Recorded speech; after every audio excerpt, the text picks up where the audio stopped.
இன்னைக்கும் இலங்கை கடற்படையால கைது செய்யப்பட்டு 26 பேர் இப்ப 4-5 நாளைக்கு முன்னாடி சிறையில் அடைக்கப்பட்டிருக்காங்க. பேசுவதற்கு ஒரு நாதி, பேசுவதற்கு நாம் தமிழர் கட்சி எங்கள் அண்ணன் செந்தமிழன் சீமான விட்டா ஒரு வருத்தம் தெரிவிச்சு ஒரு அறிக்கை விட்டார் ஐயா ஸ்டாலின். ஒரு அறிக்கை. சிபிசிஎல் நிறுவனத்துக்கு எதிரான போராட்டம் நாம் தமிழர் கட்சி. பரந்தூர் விமான நிலையத்தில் நிலம் எடுக்கிறாங்க போராட்டம் நாம் தமிழர் கட்சி.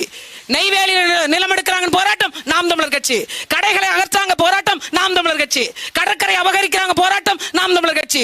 மகளிருக்கு கொடுமை நாம் தமிழர் கட்சி. எல்லாவற்றிற்கும் நாம் தமிழர் கட்சி போராட வந்து நிக்குது. போராடாத ஒரு வாழ்க்கை தரம்ங்க, ஒரே ஒரு அரசியல் அதிகாரத்தை தாங்கன்னு கேட்கிறோம். இதை கொடுப்பதில் உங்களுக்கு என்ன பிரச்சனை? 1000 ரூபாய் வாங்கிட்டு தான் ஓட்டு போட்டீங்க. என்ன மாறிடுச்சு வாழ்க்கை? 1000 ரூபாய் இருந்தா என்ன செஞ்சிரும்? 500 ரூபாய்க்கு ஒரு புடவை எடுக்கிறோம், 1000 ரூபாய்க்கு ஒரு புடவை எடுக்கிறோம், ஒரு தடவை துவைச்சா சாயம் போயிடுது. அவ்வளவுதானே 5 ஆண்டு கால வாழ்க்கை? அவ்வளவுதானே அரசியல் அதிகாரம்? அவ்வளவுதானே உங்களுக்கான பங்கேற்பு? நீங்கள் யார் என்றாவது புரிந்து கொள்ளுங்க.